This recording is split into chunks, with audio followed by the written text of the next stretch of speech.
Yo, Yo, that's how's it going? good, man. Did you Pretty good. just get home from work? Yeah, yeah. Jesus Christ, dude. What a day. My alternator's out, so I've been riding my bike to work. Oh yeah, there you And go. then I'm gonna take a page out of your book. I just haven't done it yet. I'm gonna run to work. I'm debating when I'm gonna do it. Maybe tomorrow. It's like a 2 mile run from the train. It's like a half a Oh mile, shit. so I'm gonna get on the train hella sweaty. And then I'm gonna Yeah. sit on the train sweaty for a while, and then I'm gonna run 2 miles to work and get to work sweaty. But it also means I have to run home at like 9 p.m. at night. So that Oh, should be interesting. is it cold where Yeah, you're at right now? Is it cold? it definitely is. Yeah. Um, I don't know, man. I'm up for an that's the thing adventure. about running to work is if you, do you have a job where it's going to be an issue that you're all sweaty all day? I my job I don't. It doesn't matter at all because I just work in this dirty warehouse. So who Yeah. cares? I But work yeah, in I dirty don't company. I'm making hospital food. It'll be fine. know. Yeah, nice. Dude. Oh, yeah. And freaking one of the nurses killed himself. Yeah. Whoa. Like 2 days ago. I Jeez. was like, yikes. Somebody who's been there a long time. Yeah, man. He's a cool guy too. Like I knew him. Like I'd see him in the kitchen or like in the cafeteria all the time, and he was like super friendly, super nice. Traveled all the time. Not a guy you'd expect at all. So that Damn. was kind of like, dang, dude. Wow. You just never know. Yeah, you never know what's going on with people. That's the thing. We're all really good at like making this. I mean, to an extent, right? Like, I mean, in Yeah, our situation where it's like drug addiction is involved, you get to a point where you can't hide it from people. People are just kind of like, even if they don't know, they're like, "Oh, what's going on with that person?" yeah, But generally, like, people are really good at just making their public facing appearance seem all good. It's you never know. You never know what somebody's dealing with or what they're going through. That's hardcore. yeah. Pretty wild. It was kind of a gut punch to me, or like God punch. Of just like, dude, things aren't so bad, you know. Like, Yeah, and yeah. It's just maybe that's the thing. It's the how bad things are. It just kind of goes to show that how bad things are have a lot. I mean, not in every case, obviously, but a lot of times it has a lot more to do with what's like going on in your own head, in your own experience, the way that you're projecting out onto things more than it has to do with your circumstance itself. I think, I mean, it's just, the more I go along in life, the more I feel like you just can't judge anybody for where they're at and what's going on with them because I might have said this before. I guess I say it a lot lately, but you never know what it's like to be somebody else. And you can look at their circumstance and be like, well, they have nothing to complain about because they are, doing awesome. They have this cool career. They have plenty of money. They're whatever, da, da, da, da, da. But still, like, you don't know what it's like to be inside that person's head and be having that person's experience. You don't know what's going on chemically or whatever it is that's just making it hard to be just to be, yeah, because when I'm feeling terrible, like I feel like I'm lucky, like I have kind of a good balance going on. I generally have like a pretty much like an above average baseline mood a lot of times, like when I look around at other people, like regardless of what's going on with me. But I know what it's like to feel bad. I know what it's like to feel depressed. I know what it's like to feel, and I know what it's like to feel that way, even when my external circumstances, there's nothing going on there that really justifies me feeling that way. But I just feel that way, and yeah, that's impossible to deal with. Like it feels impossible to deal with when you're in it. yeah. That's I remember the first time I heard feelings are not reality. Your feelings are not reality. Feelings lie. And that really helped me because that's something I always remember when I'm feeling bad is like, this isn't reality. This is just how I'm feeling. This is a temporary thing. Yeah, I was you know, when I was younger, I was a little bit like very depressive, and I've been 5150 for what that guy did, and Mm. I don't feel that way at all anymore, man. Like that'll never happen. I can guarantee that. And Mm. I think it's because, like you said, like because I felt that kind of depression before, and I made it out.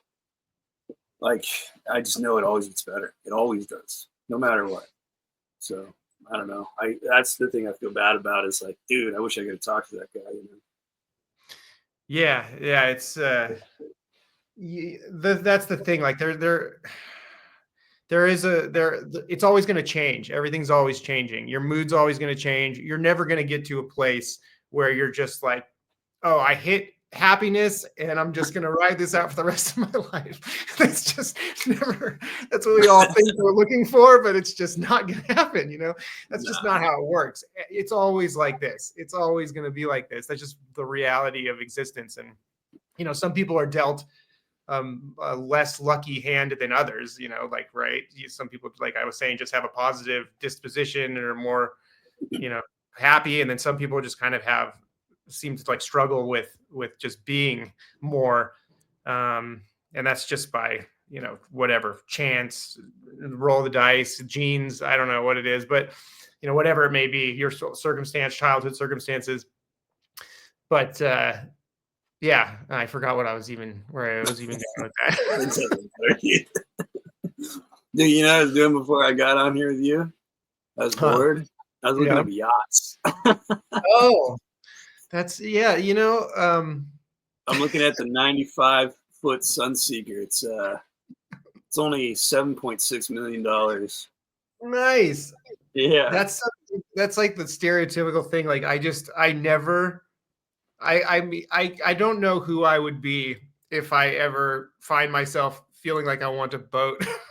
Oh my God. There's nothing I want less than a yacht. It just seems like work. I want somebody else. I want you to get a yacht and do all the maintenance, and then I just come and party on it. That's what I want. I used to have a job in Tahoe. Kind of a friend of the family was this rich guy who lived in like the Keys area where I was from, and he had, you know, his backyard was basically his own personal boat dock, and he had this giant yacht that it was like a charter thing. You could like rent. He ran charters on it, and I worked for him. I was like his first mate, and I would just do when we go out with guests. And this thing was like, you know, it was very expensive to just go out to just charter a trip on the lake. It was like the biggest private yacht, I think, on Lake Tahoe. So we would have these like high profile guests, and my job was to just be there, kind of help wait on the guest, help him do the docking and undocking stuff. But then when we weren't doing charters, I had to clean that thing. And it was just like insane. Like the work to just keep it clean. Dude, you should have pirated it. It was insane. Yeah. What's that? You should have been a pirate and pirated it. Drove it away. Did you know that you can actually, you know, like Somalia pirates? You like how they have a bad problem with pirates? Yeah. In Somalia, you know, you can actually pay a tour guide to take you out to get near them, and they actually like bait them, and you go in a ship that looks like it's just like for fun, and you try to get attacked because they're heavily armed, and you can then try to kill a bunch of Somali pirates. And it's like, what? You can like pay to do that. That's a real thing. Wow, how much does it cost? It's like $50,000. Jeez. And it says they don't guarantee you'll get a pirate, but you might. Oh It's not a guarantee. God. Isn't that crazy? It's like the closest you can come to hunting a guy, like a human. Wow. So they try to get them to attack you, and you blow them away. That's wild. Does any of the guests ever get killed themselves? I don't know. I haven't gone too deep into it. I don't think so. I think they just in like a situation where they have all the I think ammunition and armor or I think something they're like ready for it. Yeah, I don't think the pirates are that good either. that. I think they're Okay. pretty heavily intoxicated. And, yeah. Wow. Wouldn't So that be a yeah, trip? man. Like, it's just the lives that other people are living. Like we think that this is the world and this is how we live. Like this is how life is, just the way we live Yeah. in California, Nevada, whatever. Like some people are freaking pirates. That's what they've been doing their whole life. That's the only life they ever knew. They were just like, this world with its iPhones and its bills and everything. And there's somebody out there that's just a pirate, though. That's a pirate. The pirate life for me. Do you remember? Did you ever watch Hook as a kid? Hook? Oh yeah, it was one of my dad's favorite movies of all times. The Boo Box. The Boo Box. The Boo Box. It terrified me when I was a kid. Dude, that was so scary. The worst. I was like, I can. That's the most horrible thing to be put in that box. Yeah, the Boo Box is punishment. You go and they lock you in a box and they put scorpions in it, and then they just leave you in there. Drop them to a slot, and you don't have much room to move in the box. Now that I'm older, it's like, oh yeah, just instantly kill those scorpions. Yeah, just smash them as quickly as possible. It's not that. Yeah, the scorpion thing's not that big of a deal. Man, that was. It'll still be scary though. You gotta get it before it gets you. Yeah, and then you're just sitting in a dark box. That's not good either. Oh yeah. I can't remember. Do they throw the box overboard or did they just leave you in there? Yeah, I think they just leave you in it. But oh man, there's like that's something that I get thinking about sometimes. I listen. Have you ever heard of Hardcore History? Dan Carlin's Hardcore History, that podcast. He has an episode where he just talks about just all the ways that people have been tortured that we've invented to torture people over the millennia or whatever. The stuff and that's another thing, just the stuff that some people have gone through. Oh, wow. I mean, wow. That's it just boggles the mind, just the experiences that people have had to endure in this world. It just makes me feel like I'm so lucky that I to be alive today and everything, just living this basically cush life. Like even going to prison is just like a cush experience compared to the shit that some people. Yeah, it's so cush. Like it was, like whatever. Like it doesn't even compare to just this. To just the unfathomable misery that some people have had to go through. Yeah, I've watched some cartel videos on the internet, and yeah, dude. I mean, cutting heads off and things like that, chainsawing, and there's definitely fates worse than death for sure. Definitely. Iron Maiden, remember the Iron Maiden? Yeah. Tar and Feather. Yeah, Hot Tar. Yeah, man. Yeah, there's some bad ones. Yeah, I definitely think about that too. Like, I don't want to be born in any other era of history than right now and further in the future.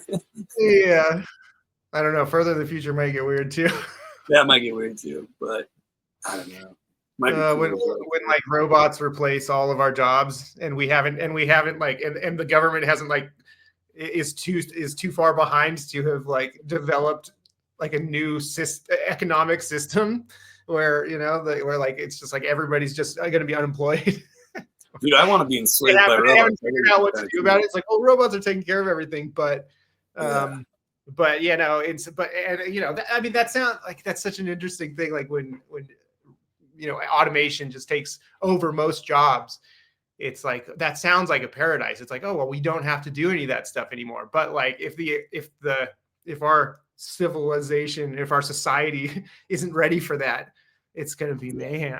Everybody's just going to be unemployed, and we haven't put in place new systems yet for just like allowing us all to enjoy, that robots take care of everything.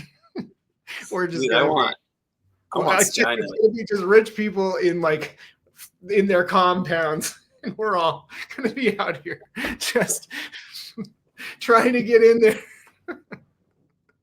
Part of me wants that. What's that? Part of me wants like that, like dystopian future where we're like underground fighting robots and shit. Just like Fallout 4 world stuff. Yeah, totally. Yeah, I don't know. It probably Totally. really I mean, sucked, to be honest. oh, it would suck, but sometimes I mean I don't know, but it could be more exciting than just the 9 to 5, you know. Yeah, I don't know. Do you think aliens are real? Oh, that's a good question. I mean, I think that it's I mean, I guess I just think that it's improbable maybe that the universe is as big as it is and there's no other place where life exists, or like then no other place that life exists. I don't know. I think there must be somewhere, but I mean, I'm agnostic on that point. I'm not going to say I definitely think that they exist or they definitely don't. I have no idea, but it seems like it's likely that there's life Yeah, elsewhere. yeah. I think it's very likely. Just as a matter of probability, you know. I don't know. So it would be Again, I fun. It really would hope be it's true. crazy if we were the only planet that had life Yeah, on it in the whole, whatever the universe even is, like in the whole thing. yeah. It Well, that would and like, there's more. What is it? There's more stars in our galaxy than there are grains of sand in all the beaches in the world, and there's just as many galaxies. be, yeah, that's So insane. they and like we think stars are close.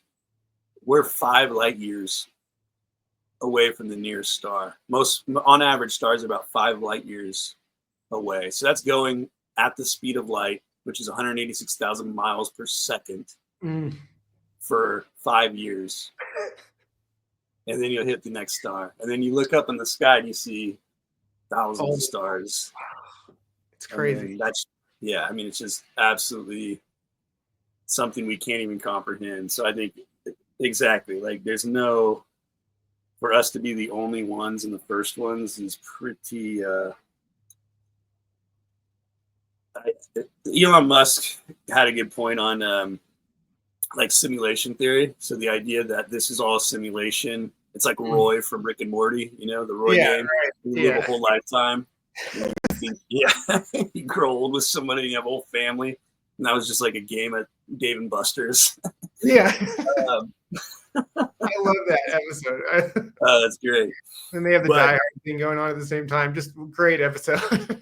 yeah, yeah. But he said, like, either that's what it is, that's what we're in, or we're the first ones to ever get this far. And it's far more likely that we are not the first ones, that this is a simulation. It would be easier for it to be a simulation, as crazy as that is, than it would be for us to be the first ones. Right. Which is crazy. It's more likely, like, it'd be harder for us to evolve into what we are on what we're communicating on and be the first ones than it would be to have virtual reality so good that we create this. Like, it's more likely that that's happened, which is kind of interesting, man. Like, it's like, damn, either that or this, both Yeah. statistic anomalies.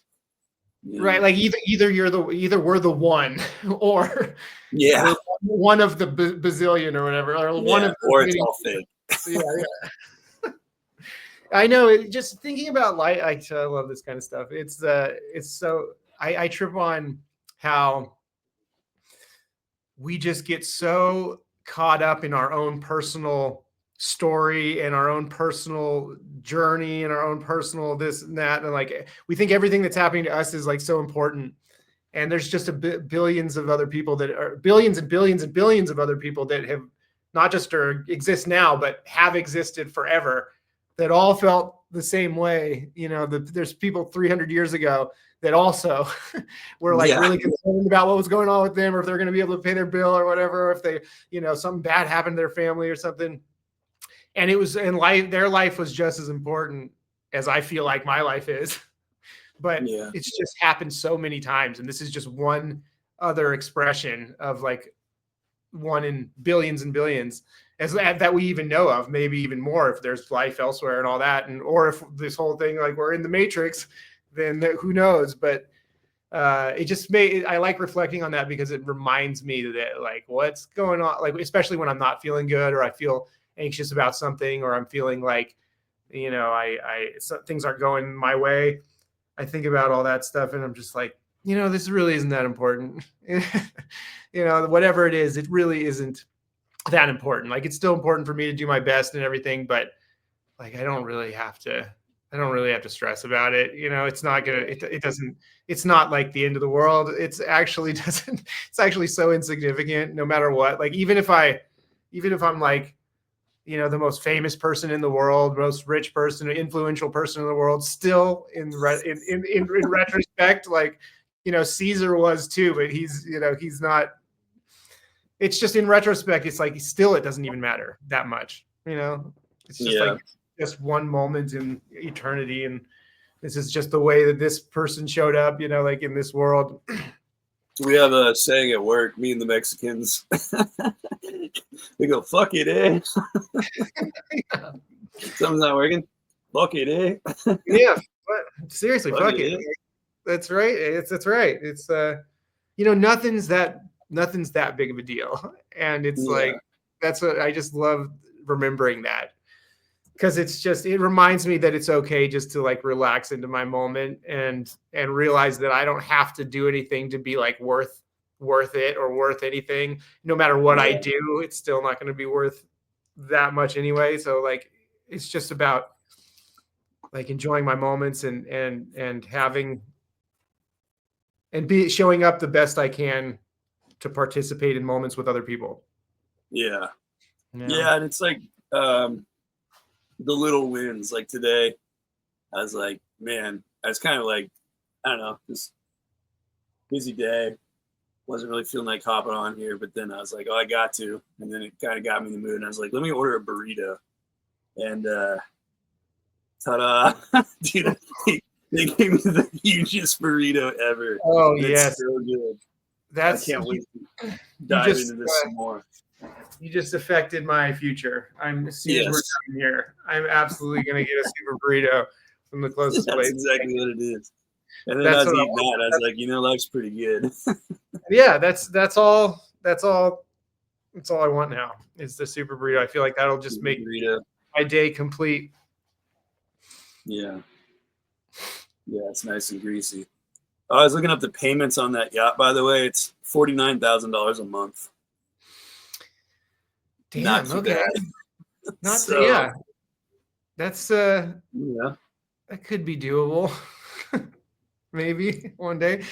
There's all these. It's funny. I go around Reno, and there's these billboards all over the place that say donate your yacht, and it says call this number. I don't know what that is. I'm so curious to call that number. Yeah, I was kind of thinking about calling the yacht company and just like asking questions, like I'm an interested buyer, just to see what them like try to sell me. Yeah. What yacht are you looking for? It's like, well, looking at this $7 million one. I think I have $7 million. Yeah, to think that somebody could just be like, whatever, just throw $7 million at something like that without really thinking about it much. Conor McGregor money. I'm kind of glad that I don't. That's not me. That's not my life. I'm not. I don't want to be. I don't know if I ever want to be a person that can throw $7 million at a yacht and not think about it. I don't think I could be sober and be a person that has $7 million to throw at a yacht. Yeah, be sober. Yeah, if you're that, you know what I mean. You can't be. That's tough. Yeah, because I mean, if you're that person, then you're part. Like your life, you're partying. There's no reason to have a yacht if you're not drinking. That's just problems. Mm-hmm. That's a sign. Like, yeah. Oh, he just bought a yacht. Yeah, he's about to relapse.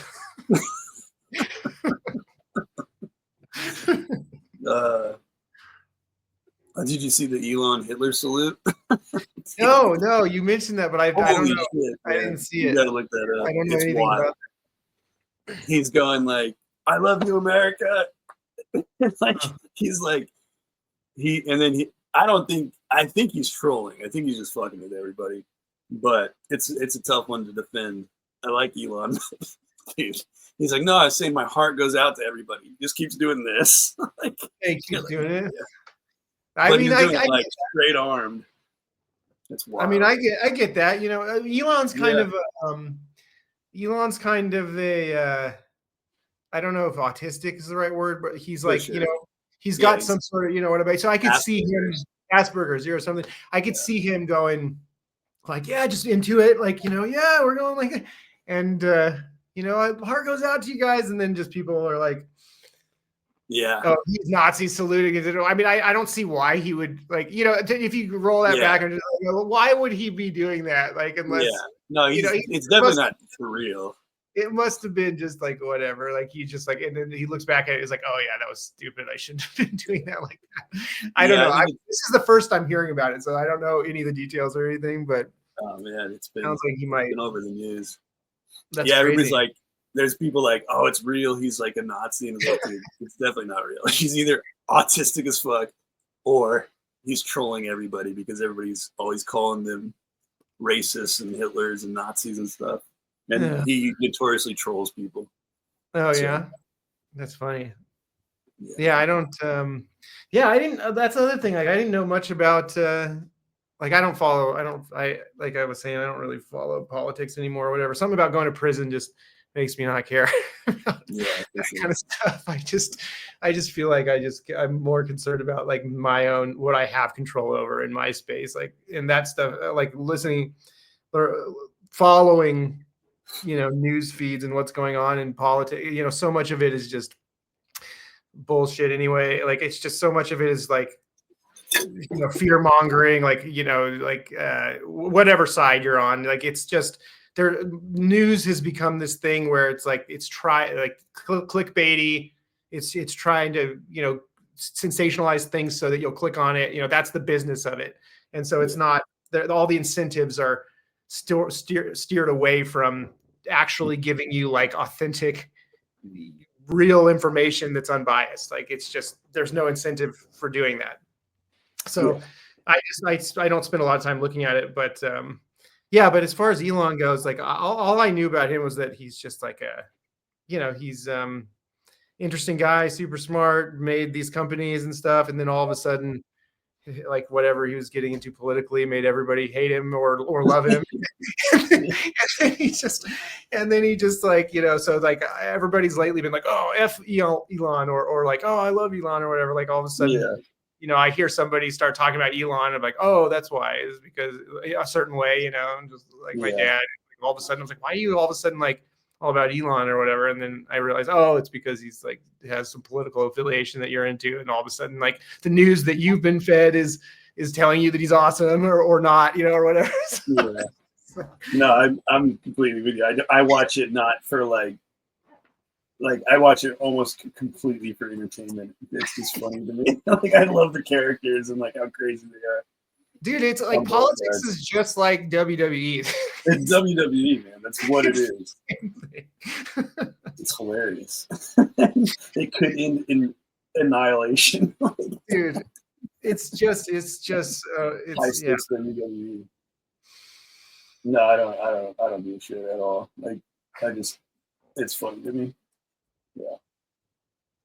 Yeah, no, I mean, I know it's important, and I know it's irresponsible or whatever for me to not, you know what's going on at all or whatever, I guess. But like the thing is, like, no matter what, my thought is that no matter how much I know about what's going on, no matter how much time I spend trying to educate myself, no matter how determined I am to find the real information, it's still going to be impossible to know, you know, what I'm actually thinking about. And most of the time it's just going to be like, you know, fueling some bias that bias that I'm not recognizing that I have.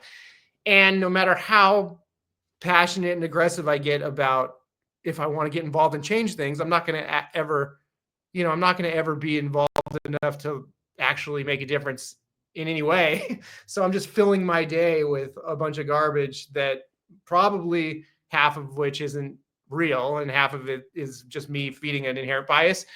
And I just don't want to live my days with that shit rattling around in my head. So I just don't think about it anymore. When you started YouTube, I had like a kind of an awakening when I started doing YouTube.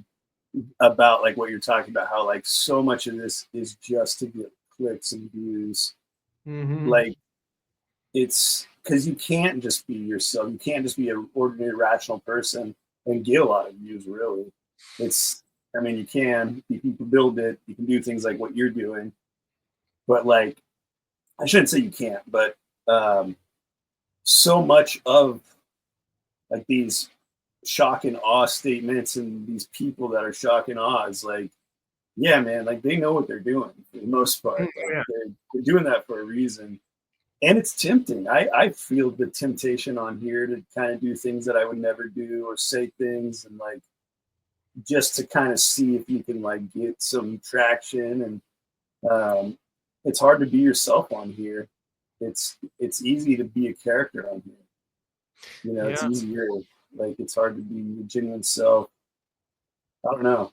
It kind of really like made me realize like how much of internet and YouTube is just for clicks and like all these like opinions and pieces about one side or the other is not necessarily what the person actually thinks. It's just to stir up the conversation and stir up political sides to kind of like duke it out. Yeah, pretty interesting. Yeah, it's yeah, because just the vanilla facts of a thing aren't, they're just, nobody's going to click on that as much as they're going to click on this really like inflammatory sounding thing. Yeah, Yeah, it's a bad situation because it's, and also the algorithm is incentivized to, you know, all the algorithm is trying to do is get people to stay on the platform, and the way it does that is to show them things that are more and more extreme in a certain direction. It knows, okay, if they liked this stuff, then they could like this stuff. And all it does is take, especially in the politics, it takes these two, whatever party you're in, and just brings you to the like fringes, like in yeah. these rabbit holes and stuff. And have you ever watched? There's a movie on Netflix called The Social Dilemma, I think it's called. I didn't It's, watch it, but I watched the Joe Rogan episode with that guy on it. So he yeah, was talking about with his name is Tristan Harris, I think. yeah, I think so. One of the guys who made it. I love his work, but yeah, he was like an ethicist at Google and started to bring these kind of points to, you know, to make these points to higher ups, like, hey, we need to deal with this. This is bad situation. But then there's just no financial incentive to correct it because that's where all the money is. So Yeah. You it know what's sucks. really yeah. You know what's really interesting? I was watching a thing on AI and like the leading AI and like just how insanely fast it is uh, like developing and how like the older AIs can give you like a generalized thing, a generalized conversation, but the newer ones and the ones that are coming up, it's so much more nuanced too. Like it'll know your emotions, it'll know like what day it is, what season it is, how you're feeling. It'll know kind of your personality, like if you've been talking to it for a while, and it will know the things that kind of get you out of your slump and things like that. So it becomes even better than a therapist. It just knows you so well that it knows the things to say to you to get you out of there. He knows, yeah, it's crazy. It's way more like it's so much more data they can put into these. Like Mm-hmm. they can start doing more intelligence and I don't know, man. It's just way more factors that it knows and can work through. Yeah, Yeah, that's how like platforms like YouTube and Facebook, or Google and Facebook and stuff, they have such a tremendous power in how much data that they gather. And yeah, whatever AI, you know, is functioning on your device, eventually it'll understand just by the way that you interact with your device. yeah, It'll understand so much about you, so much about your mm, habits, your patterns, your, you know, once it can take all that data and then, you know, compare it to the data of everyone else in humanity, it has a mhm, picture of you that it'll know, it'll be able to know you better than you know yourself, predict you what you will be susceptible to or what you'll want better than you will know. before you. And then it can, that's the thing that I think Tristan Harris, the guy, that made that documentary, also was talking about, like, if we somehow could switch the incentive so that we could leverage this technology to help us, like, and make us as healthy and well as we possibly could, imagine what that would be like. Like, if instead of these things incentivized towards just, increasing screen time, keeping you addicted to these things so that you can, be mined for money, basically. Instead, if it was turned around and like all this technology was used and all this information was used so that the AI could interact with you and be like as helpful as possible to just help you get through whatever you're dealing with, help you with mental health issues, be like a therapist, guide you throughout your day, remind you like, oh, hey, you don't want to actually make that decision right now. You made a commitment to doing this instead. Why don't we stick with it? Whatever it is, and just know you so well that it knows exactly the best way to, convince you of things, or not necessarily manipulate you, but just like, help you develop. Yeah.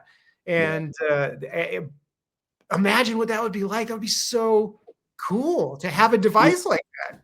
Yeah. So one of the things he was talking about with the, like, what's so cool about it too is like on the therapy front, he said these new ones, you can ask it, you can tell it things that you can't really tell the internet or other people. Like, there's taboo behind, like, so you can say, I feel racist towards my Mexican neighbors.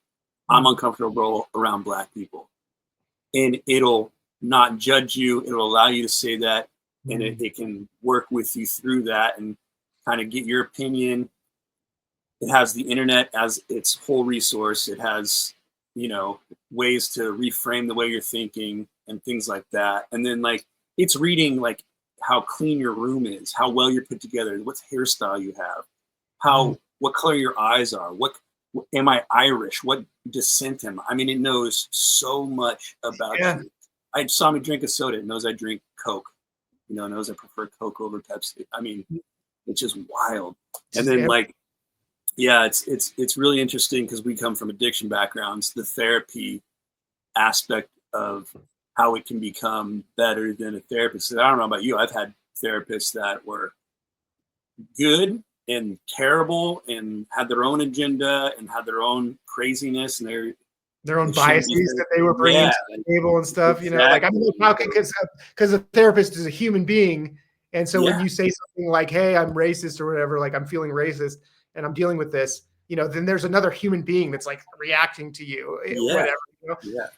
The AI isn't going to react like you're saying. It doesn't have that reaction component. If it's programmed right, all it does is want to be as helpful as possible with way more information than any human could ever have about you. Yeah. I'm having trouble. Like, if you're a teenager, I'm nervous around girls. I don't know how to date. All those types of things that lead to anxiety disorders, that lead to addiction, lead to escape, things like that, which is really fascinating. And then the other thing that was really interesting too is they've been feeding them. They had this contest where they invited, like, I don't know, 100 like X-ray techs or like, what are they, radiologists or something like that. They had some of the best in the country come at, like, detecting cancers and things from, like, radiation tests and all this, and like X-rays or MRIs or whatever they use. I don't know exactly what they use, but and then they've been feeding an AI all these tests and their results, and what ones had cancer, what ones didn't. And they don't know how, but it's better than anybody. It's like how they used to be, could humans beat chess? Could a computer ever beat a human at chess? And for a long time it couldn't. And then all of a sudden it did. And now it's like it can beat any human. You beat everybody at chess at the same time. Exactly. And so they're starting to do that with things like test results and like X-rays and things that are open to interpretation by a medical provider, and so that was really interesting to me for, like, on the medical end. But then you think about that with the therapy end, so we're starting to get to the point where we'll have, it won't be what's doctor you went to, or maybe I need a second opinion, because it'll be the one you're seeing is the best in the world. It's going to be the best opinion that you could possibly have, because it's like, It's like only, no matter how good that radiologist is or that physician is at looking at those things, no matter how much experience they have, it pales in comparison to like comparing it to every other one ever on the internet in the world, ever in the database. Like you can't beat that. There's never going to be. It's never going to be a question that the AI can so it won't matter that you didn't go to Stanford or you couldn't afford to go here. Your diagnosis will be so much more accurate. The treatment might be different, but I don't know. It's just really interesting right now where they're getting with all this, and like, it's also like a nuclear weapon, in the wrong hands. This could do a lot of damage if the wrong people get a hold of it and use it for nefarious things. So there's a lot of discussion on that point too, how to like navigate that, which they brought up an interesting point. They're like, dude, we've had this for technology forever. Like you think about automobiles, we have the National Highway Institute, we have speed limits, we have laws for what you can do in a car, what you can't do. You have to have all these safety concerns, all these safety measures, which is a good point. It's like, oh yeah, like it's not like they're just going to throw it out there and whatever happens. It's like, no, they're going to slowly integrate it, find problems, make laws, disable things, and slowly build it into society. Yeah, ideally that would be the case. There's the other side. The other side of that is that everybody is, every country, every institution is in competition with everybody else to get there first. So there's this incentive to like just go for it. Yeah. Because if say the United States is like, okay, we're going to put all these checks on this and introduce it slowly, but then another country is just like, well, we don't have to do that. We're gonna do it, and we're gonna get there first, and then because whoever gets there first, like wins. That's true too. That's and a good point. Like, oh man, like we're pushing to develop as quickly as possible, and and the other thing is that government is notoriously so slow compared to like the development of technology. It's so slow to catch up. With what policy should be enacted when it comes to this stuff. It's just developing too fast, and the process, the political process is just not efficient enough to keep up with these things the way they develop. Yeah, it's definitely a slow thing. Yeah, I don't know. I'm just excited. I'm excited for the future. Yeah, it's very exciting. It's interesting.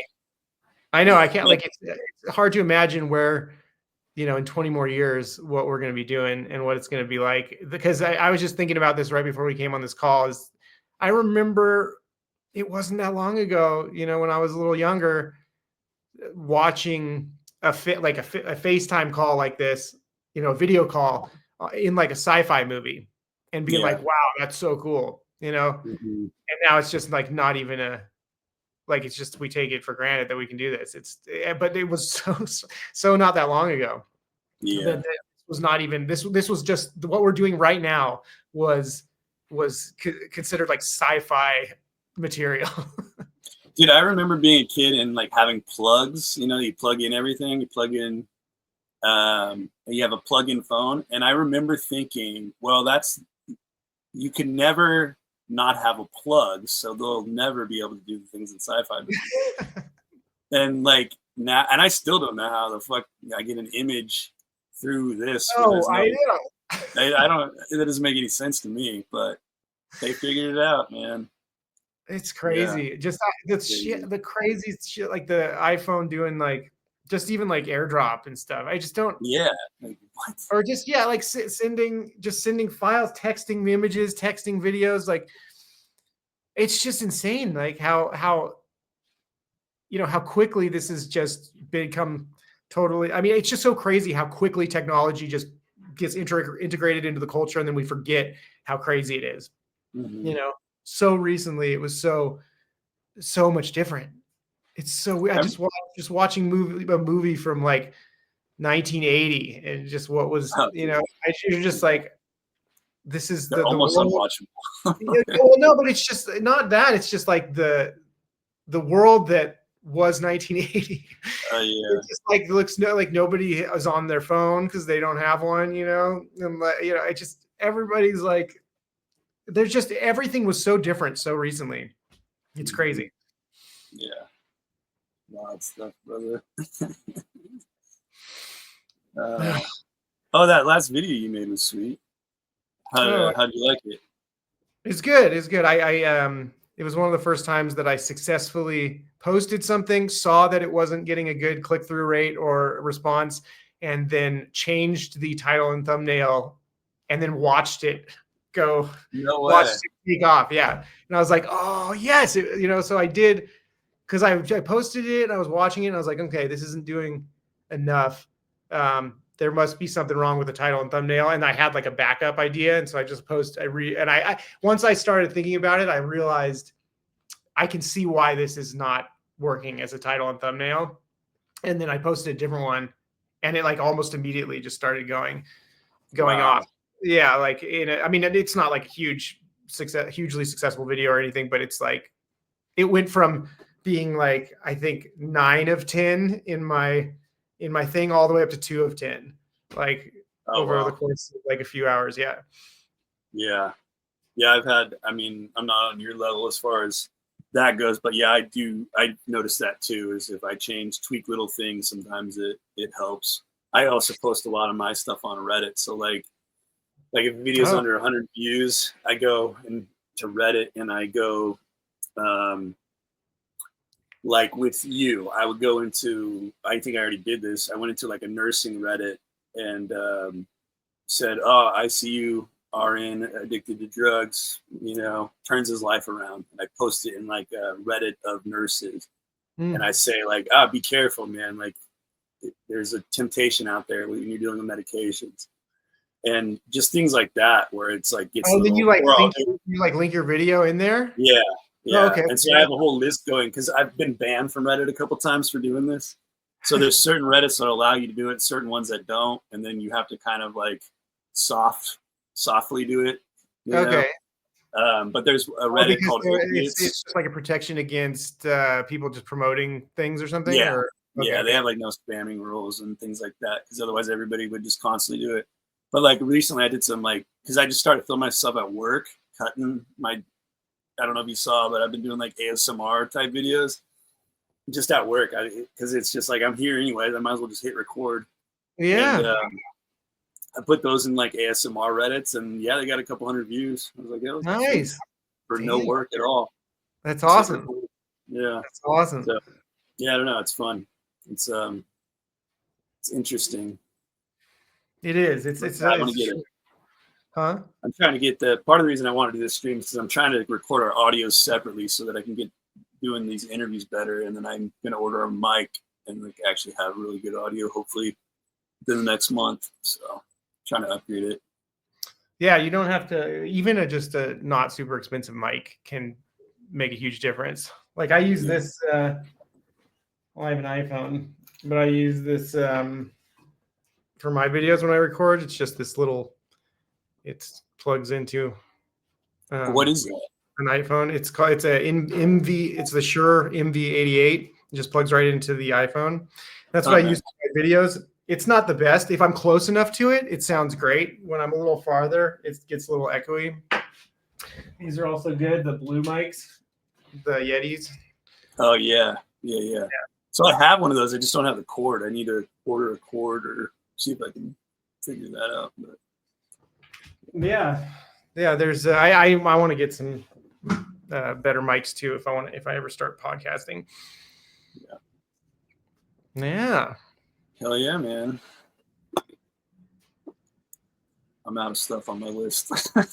Oh, nice. Wait, you have iPhone as well? Yeah. Okay, nice. Yeah, I have an 11. I wrote stuff down to talk about, but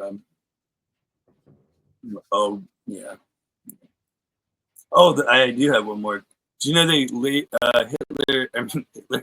Trump?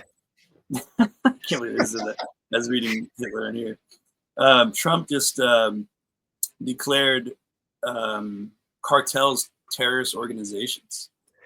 Oh yeah, you said something about that, and my first thought was like, they're not What's the difference between Well, that and how they were before? the big difference is that now we could use the military against them, Oh, which okay. is really interesting. So you'd be That's like so that droning. we couldn't use the military I against don't them believe so. Yeah. So prior you to know this. how like they were just like droning dudes in their living room from like Al Qaeda and stuff. Oh, Now yeah. you can do that with like cartel leaders. Oh, okay. Play permanent freeze tag with a drone, Yeah. Oh man, that's crazy. which I thought was.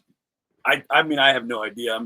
I'm super uneducated and dumb about this stuff, but it sounds kind of interesting. Of that, like, man, I wonder if they're gonna like really actually go after cartels now, like they did terrorists before. Yeah, that's I don't know how it works technically or anything, but it seems like Yeah, I mean I don't see what's wrong with going after cartels I don't specifically. either. I mean, I feel like the war on drugs is a war on addicts, more than anything else. And if we Mhm. can shift that to being more a cartel thing instead of a, just punishing drug addicts for being addicts kind Yeah, of thing, then that's yeah, cool. That seems cool. yeah. I'm all for it. Yeah, the cartels are insane. I mean, but like the other thing is a big reason why the cartels exist. The only reason the cartels exist in the first place is because of drug prohibition. That's what makes them able to be, I think. Yeah, I think There's an so. interesting book. There's an interesting book on it called Chasing the Scream. I read that it just gave a really interesting perspective on, how drug prohibition just causes a lot more problems than it solves. In fact, it just Yeah, creates problems out that couldn't possibly exist without drug prohibition. And it sounds you like know, a counterintuitive thing because especially, because we have, drug addiction epidemics and stuff in this country. So it sounds counterintuitive to be like, well, the solution is to decriminalize drugs. But when you look at it, the criminalization of drugs itself is it just creates an astounding amount of issues, and the people that it affects more than anything are not the people that are uh, the people that are capitalizing on it. It's just the people who are suffering from addiction most of the time. yeah. I always look at these things of like what's causing pain in the world and what would like cause less pain in the world. And man, drugs is a big one. It's causing a lot of pain in the world. Cartels are Yeah, causing a lot of pain in the world. yeah, Fucking yeah. getting rid of those would be good. And then like, it's kind of funny because I work with a lot of Mexicans from Sinaloa. So like Sinaloa cartel. For Mm, some reason, a lot of Sinaloans come to the Bay Area. And I work with a bunch of them. And like, dude, it's for real, man. Like, they're worried about going to see their mom back home that they'll get like killed, you mm, know. So mm, yeah, it's like a risk every time they go home, mm, and you can kind of see it in them that they're getting nervous because they want to go visit their mom. And it's like, damn, mm. that's That pretty wild. sucks. Yeah, Yeah, so I say blow them off the face of the earth. That's I'm fine with yeah. that. I mean, just the mayhem that it's caused or that it causes is the cartels can, you know, it sucks because it's like on the ground level, people, a lot of people's situations that are involved in that kind of stuff is just a matter of circumstance, a matter of desperation, a matter of desperation to get out of a terrible circumstance. And they're just people with families that are just trying to, I know. do something about it. Obviously, the organization itself, like a cartel organization itself, is, and how the perpetration of that is awful, and how it's carried out is awful. Um, but yeah, it's like I'm all for cutting the head of that snake off, at the top, but it's interesting because as long as there's a black market for these substances, there will always be somebody to take the place of whoever you took out, Yeah, and so it's like there's got to be a solution that gets underneath it, even like gets to the root of it, and just yeah, makes it not viable to, not just makes it not such a profitable situation to be manufacturing and distributing these illegal, like these horrible substances. Yeah. Yeah, man. I agree. Well, Yeah. I don't have much else. All right. Just saying what's up. Thanks for coming on. Yeah, of course. It's always good to talk to you. Always. Always. It always is. Dude, I got a pro baseball player coming on that went to prison Really? tomorrow. Yeah, I don't know if I told you that. Oh, wow. He went from being a relief pitcher in the Major League Baseball to prison for like I think 5 years. Wow. What happened? Yeah, and then he got out. He I don't know all the details. I don't think it's very, but he got drunk in a hotel or like a apartment complex, and he knew this girl that lived there, but he had only met her like one time. And he was drunk and went into her room, like opened her door because it was open, went into her room and like got in bed with her. And nothing happened, but she woke up and freaked out, called the cops, and he got arrested. And then he got charged with like attempted bad stuff. And he got the minimum. He was like it was like 5 to 99. He got 5. Wow. So, so it'd be interesting to talk about that. But like, I know he got out and he had spent all his money on like lawyer fees. Like he had nothing left, so he had to get a maintenance job when he got out. So he went like Major League Baseball, prison, then working like a maintenance job. Just doing nothing. Kind of crazy. That is crazy. Yeah. It's so interesting how certain times, it's so interesting how, like, I'd be so interested to hear more about him and like what his history is like or whatever. Like if he ever had any issues like this before, because it's crazy how just like a moment of just like where you're just out of it, maybe you're blackout or something, and you just do something that you would never have done otherwise, and it just looks really bad, even though like like if he's ever had any domestic violence in his past or any kind of thing like that, or just like he's a guy who just like was blackout drunk, stumbled into this girl's apartment because he had something rattling around in his head that told him that she was there and he wanted to go hang out and pass out in her bed or something. And then 5 years, where it's just like, oh, this guy was just passed out drunk. He didn't try to do anything. He didn't try to do anything. He just stumbled into there was a situation like that where my neighbor, when I lived in Tahoe, was this old lady. She was like in her 90s, and she's in her 90s now. Maybe she was in her 80s or something at the time. But she woke up and went into her living room, and there was just some random person passed out on her couch that had just stumbled in. And she was like, "Oh my God." And he woke up and he's like, "Oh my God, I'm so sorry. I don't even know where I am. Like, I'm so sorry. I must have gotten the wrong house. Like I was blackout drunk and just left, kind of thing." A totally like just innocent mistake, or this, like not innocent, but because I guess you're blasted, but, just completely inadvertently just stumbled into this person's house. And, it's funny how like that situation, you could just be like, "Oh, I'm so sorry." I like leave, nothing comes of it. Or, if she decided to press charges or something, all of a sudden it could be made into this giant deal. Yeah. When there was and like, who knows what really happened? Like only that girl know what really happened. But I had a friend in high school that did that exact same thing. He was drunk at a party, was walking home, got tired, went into a house and slept on their couch. And he woke up to a guy he woke up and a guy had his family behind him and he had a knife to him. And he was like, "Who are you?" Like he was scared. And I'm pretty sure I can't. And we were joking about it for years, like because it was just such a crazy story. Scary Gary. And he was such a nice guy and like a funny guy, but that family doesn't know that. You know what I mean? Yeah, of course not. They don't know what's going on. Yeah. And it's like, and I think he probably thought it'd be funny or something, or he did, who knows?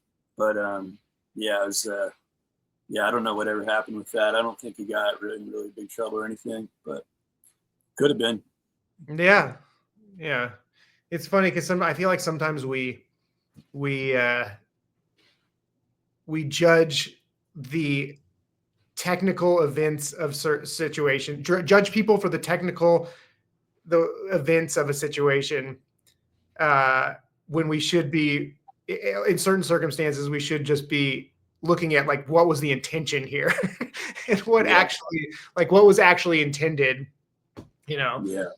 Yeah, I because put up a post. intention is everything. Intention is everything. Like even if you're in a moment and you're enraged and you like hit somebody, like you still intended to in that moment. That says something about who you are as a person, that you're capable of like, attacking somebody or something, right? Like, Yeah. Maybe you calm down and you're just like, oh, I don't know what I was thinking. I saw red, but that still says something about you as a person, that you're capable of doing that, because there's some people who, in the same situation or even in a much worse situation, just wouldn't have that response. They don't see red. Maybe they get mad, but they would never actually like hit somebody or something or whatever, yeah, it's just intention. I feel like intention is everything. What actually was intended, what was actually, as opposed to like what happened. There's a huge difference. Yeah, huge difference. And like, I'll share this. I put a Reddit post up saying, this guy's coming on my podcast, what should I ask him? And I had to take it down because so many people were like, he's an R word. I don't think we can say it on YouTube. I don't know. But why are you having him on? He should be still in jail. Like all these crazy, like, I hope you hold his feet to the fire and ask him why he did all. And like, it was just so much of just like, he's guilty, a witch hunt. And I'm like, one, I don't know what happened. I have no clue. I know he got the minimum sentence. I don't know. I mean, there's his story. There's who knows what the truth is. I definitely don't have enough information. And this was like almost 20 years ago. Yeah. Like, he's been out of prison for 15 years or 10 years or something. And he's written a book and like he's stopped drinking and using. He's turned his life around. There's got to be a road to redemption. Like, yeah, and like, first of all, you don't even like whoever's saying all this stuff. You don't even know what happened, yo. You don't even know what are you talking about? Yeah, like I don't either. Like none of us do. Like nobody knows what happened. Who's like yelling and stuff. People are so ridiculous. Yeah, it was wild to see that. Like people were just so, and I was just like, we have different sentences for different lengths based on the crime for a reason. Yeah. So like he did not R-word that girl. Like that never happened. Yeah, but people were all of a sudden assuming that the whole thing was whether he went in there thinking that was going to happen or not. And I don't know, man. I think he got the minimum sentence. I'm sure they did all the proceedings and everything, gathered all the evidence, and I don't know. And he got the minimum. So apparently his intention was not as bad as you can never be forgiven and you have to forever be. Right. And who knows like, if even the sentence, who knows that if even the sentence was overblown, because like exactly. Who knows if she, like, he didn't really actually, whatever happened, who knows if she wasn't blackout drunk too and invited him in and forgot about that or something. You don't know. Like nobody knows what. He hasn't explained himself yet on your show. Yeah, like nobody's looked at this case. Like, so what the heck is that? Yeah, and I saw him on another interview, and he said that one of the jurors, a woman, wrote him a letter saying that she did not want to charge him at all. She didn't think he did anything wrong. Yeah. But some of the other jurors were just so dead set on that he was guilty and needed a high sentence that they all agreed on the lowest sentence as like a making peace. Otherwise it would have been a stalemate and they would have had to redo it all. And like, so yeah, just things like that, where it's like, dude, even the minimum could have been like, not even what he should have got. Deserved, yeah. Like, or maybe he did, Yeah, exactly. Like, but maybe it was. The point is that all you people on Reddit that were writing, you don't know, and like, you don't know either. Yeah, to not ask any questions. And then I was like, dude, my podcast is not about like not have him on because of just something that you assumed. Come on, well, guys. well, my whole channel is like about addiction and like coming back from that. Like the whole like right. I'm not like you shouldn't be talking to me either, man. I sold heroin to people, you know. Yeah. Like I'm a piece of shit, right? Why did you do that? You're you know, it's like yeah, dude. I mean, wild like people are just so crazy. Like you can't assume. There's like situations where, you know, people are like, because that's what happens when you get like this idealistic approach to like everything. You're just like blanket approach to, you know, there's people that are just like anybody who, you know, killed somebody in a drunk driving accident should just burn in hell or whatever. Like it's, but you know, there's different situations. There's times I knew a guy in prison. He was there because of DUI with death. Right. But what happened was that he was driving home. He was over the limit. Another car was driving way more over the limit. That car caused the wreck with him, completely caused it. And that guy died. The guy who caused the wreck, who was way intoxicated. But my friend, even though the other guy caused the wreck, because he was over the limit and that guy died, he got charged with DUI with death. There was no question that the other guy caused the wreck, right? Yeah. But just because he was over the limit when he was driving, DUI with death got like 10 years or something. Yeah. Did like more than 10 years, I think. It's the same as like when you commit I mean, you know, he shouldn't have been driving. Obviously, he should not have been driving over the limit for sure. But, you know, how many of you people that are going to go on the Reddit and be like, you can't even have it. I guarantee you there's many of you who are guilty of at some point driving over the limit. I promise you. Yeah. So exactly. Everybody needs to just chill out and be a little bit more understanding, or just at least a little more interested in what's true. Yeah. When I was in high school, my sister, she's 2 years older, and she had a friend who came from this pretty terrible family, and so that friend would stay over a lot. We kind of watch out for her and stuff.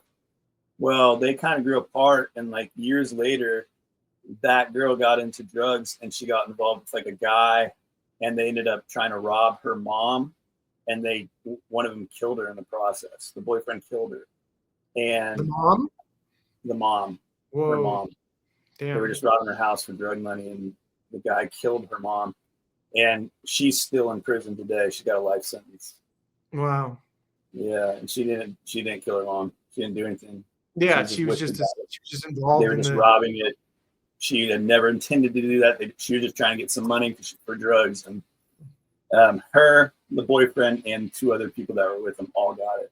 And so like that's the thing. It's like even if you don't do it's like, you know, you are who you're hanging out with, and like you're guilty by association. So that's why it's like, even if it's not you, man, that crowd you're hanging out with can be a death sentence, you know, based on their actions if you're involved, which is kind of crazy.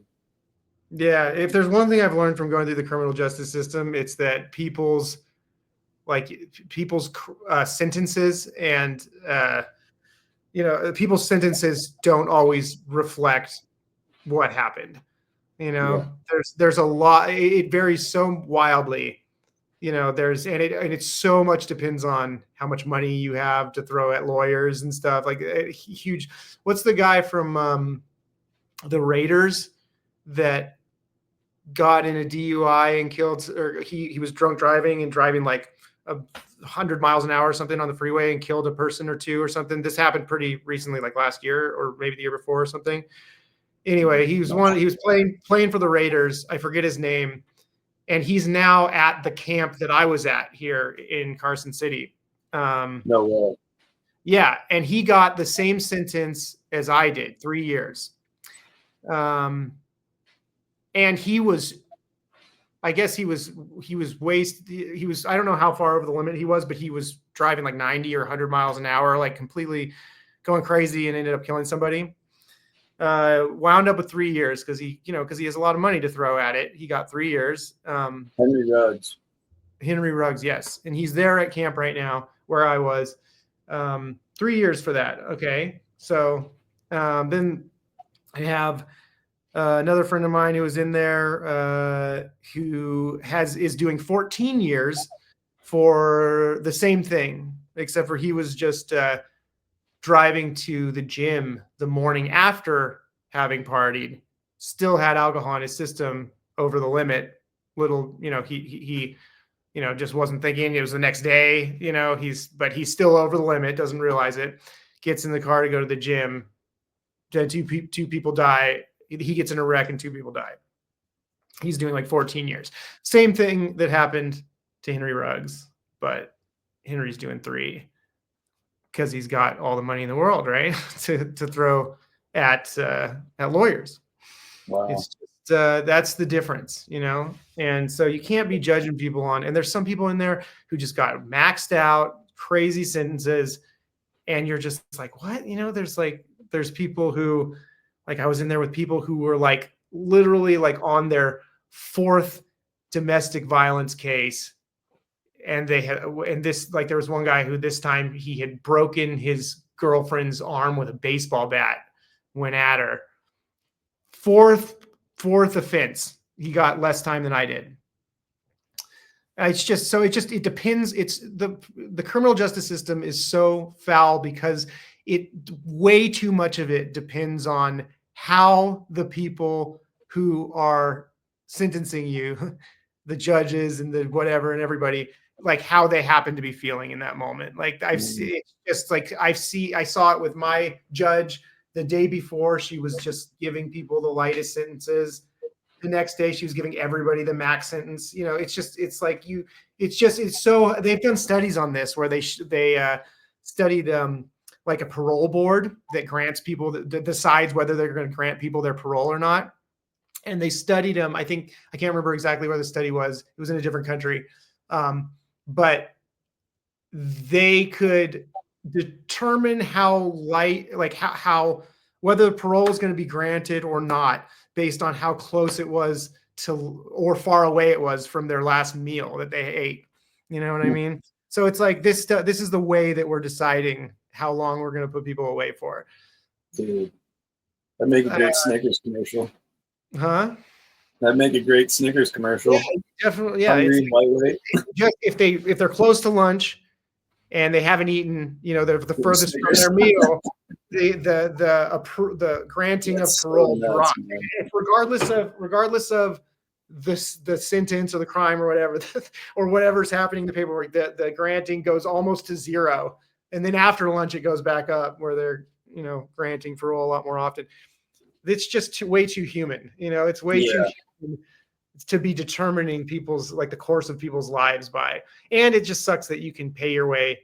That money has such an effect on, your outcomes. That's just like, if you have money, then you get less of a sentence, like if I had money and a lawyer, I probably wouldn't have even gone to prison. It's just that's, but I just let the system run its course. I didn't do anything. I just was like, yeah, do whatever you want. Public defender, whatever. I don't, do whatever. I don't care. Oh, you had a public defender. Mm-hmm. I had a public defender, and up until the day of sentencing, and then she quit, and I had a different one on the day of sentencing. So what was it having a public defender like? Could you tell it was like not a good lawyer, or like they just had so many cases? Or no, I mean, she was cool and she was nice. The both of them were. I liked them. They seemed like nice people, but I don't know enough about what they're doing to know, how they're. I'm sure they're just completely over swamped with work to do and cases to deal with, and like you could tell they were.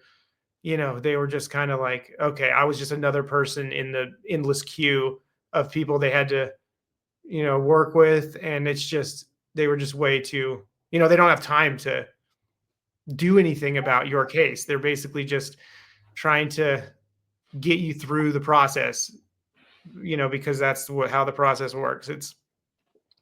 It's not, I mean, I'm sure they have good intentions, but they just don't have time to give you proper representation, in a way that like a paid lawyer would. Yeah. And that That's what I sucks always because say. it's not fair, because it's not just, it's not just that the amount of money you happen to have when you get arrested has so much to do with what your sentence is going to look like. And it's just, Yeah.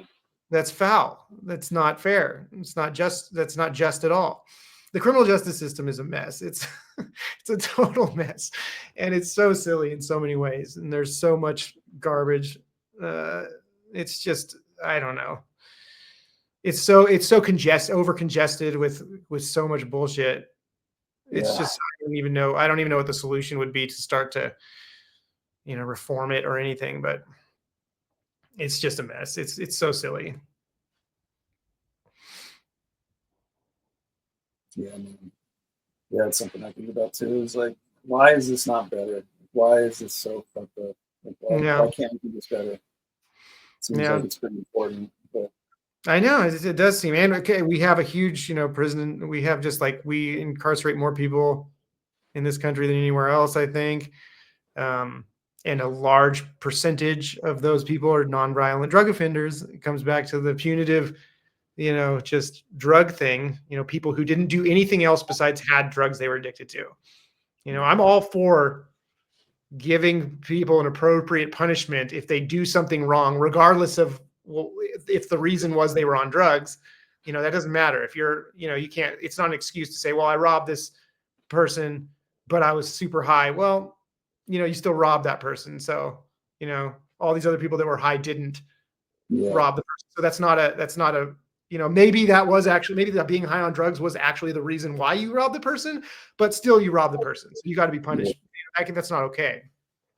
But a lot of the time, it's just people who were addicted to drugs, had drugs, cops found drugs, and they're put into the criminal justice system. I think it's like something ridiculous, like somewhere between like 40 and 60%. I can't remember what it was. Somewhere in that range, I think it is, percentage of people who are incarcerated are there on nonviolent drug offenses in the United States. It's a wildly high number for for just having the things that you're addicted to. And incarceration does not help reform people at all. yeah, yeah. I'm right there with you, man. I think if you're addicted and you commit a crime, you still commit the crime, man. Yeah, I've been plenty addicted, and I never robbed anybody. Right. I was like, huh? No, I was, I had a bunch of drugs and I was selling drugs to people, and so I was doing all that. It was to support my habit, but I wasn't like hurting like I wasn't like going out and robbing people or like whatever. I mean, there was some crazy stuff that was going on, and I was around it a lot, but like I was, like, I mean, yeah, and I was having, like, I would say I'm much more likely to commit a crime because, like, when I get desperate enough and like those thoughts pop in your head, but even then I'm like, nah, man, I'll just go to the draw. I'd rather do that than commit a crime. I would withdraw before I would like go break into it. Yeah. I'm good at withdrawing. It's not even that, like, so I think there's definitely a big difference between people that do drugs and just do drugs because their mental state as almost a escape or medication or whatever you want to call it, compared to people that are like doing drugs and committing gnarly crimes. Like that person's, those are different people. Yeah, exactly. And again, there are people, I'm sure, who wouldn't be, I mean, there's many people who wouldn't have otherwise committed crimes. Yeah. The reason they're committing them is because it's related to drugs or how it affects them when they're high, or the situation that they are in, that they're desperate, and it's because of drug addiction, for sure. And those, for sure. Those you got to be, regardless of what the reason is, if you're doing something to hurt other people or that affects other people negatively, then you should deal with it. I mean, I'm not excluding myself from, doing harm. I'm not talking about my own case. There's, conversation to be had about, like, I was selling dangerous drugs to other people. So, I'm not talking about me. I'm talking about when people are just addicted and they just have drugs and they're not actually hurting anybody else Yeah.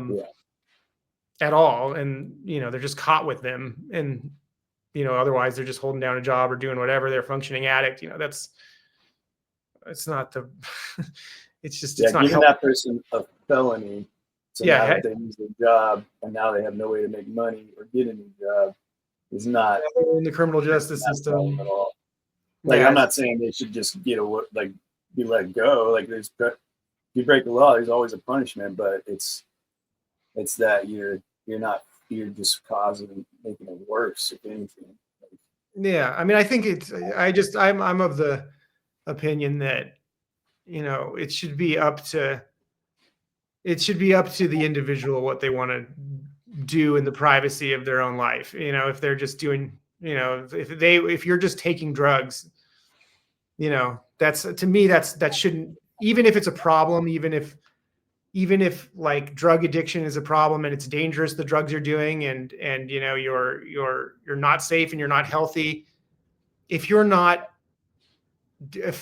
just doing it to yourself, I mean, I feel like every drug should be treated like alcohol, right? Like if you're drunk and you F somebody up, then it's a problem that you F somebody up. But like if you're just drunk and you're just drinking, you drink too much, even if it's causing mayhem in your personal life and your family and it's still not a crime, for you to be effed off, like completely off, just getting drunk all the time and ruining your life. That's not a reason for you to be in jail. And it's exactly the same. Even if you're doing fentanyl and you might die because you don't know what you're getting, and it doesn't matter. That's up to you. Like, that's your life. It's a free country. Yeah, I would say if the only reason I can see that why I can see their side is because those things are not regulated and they're not legal, and the fact that you're using them is contributing to the cartels and to this thing they're trying to stop over the borders. It's the demand side. That's why, but that makes a good argument for legalizing it, like alcohol, Right, because we're regulating it. So it is a choice. It is legal. It's something you choose to do. It used to be 100 years ago, you used to be able to buy opium or opiates or whatever at the pharmacy store. When I was in Thailand, you could buy like benzos over the counter. Yeah, and you get to see what the dosage is. You get to know that it's manufactured appropriately, and you're actually getting what you are buying. And guess what? Back then, the issues with drugs, with drug addiction and drug problems stuff, there's still people who are addicted, just like there's people addicted to alcohol, right? No matter what, you're never gonna stop people from wanting to get high, ever. Like, it's just how safe, how much mayhem do we want to, we want to minimize the mayhem related to getting high. There's always going to be people who just get high recreationally and live healthy. There's going to be people who way overdo it and ruin their lives. There's going to be full-blown addicts. There's going to be responsible users of everything, always. It's always how it's going to be. Just how much chaos do we want to, we just want to avoid as much chaos as possible.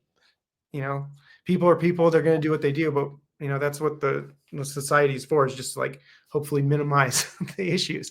And I feel like drug prohibition doesn't do that. It doesn't even, like, I can't even think of anything that it's accomplishing as far as like helpful in a helpful way. I live 20 minutes outside San Francisco, so it's definitely not working here. Yeah. Yeah, it's Tenderloin. So yeah, I mean, I heard it was like all messed up now. I haven't been there in a while, but I think people have a wrong idea though. It's not like it's the Tenderloin's really bad and like a lot of areas are bad, but there's still plenty of nice, like the news is like, oh, it's San Francisco's zombie town. It's like, no, in those neighborhoods it is. Yeah, it's just those neighborhoods. It's not all of San Francisco. Like, it's a crazy place just because of how wildly expensive it is to live there. Plenty of nice areas.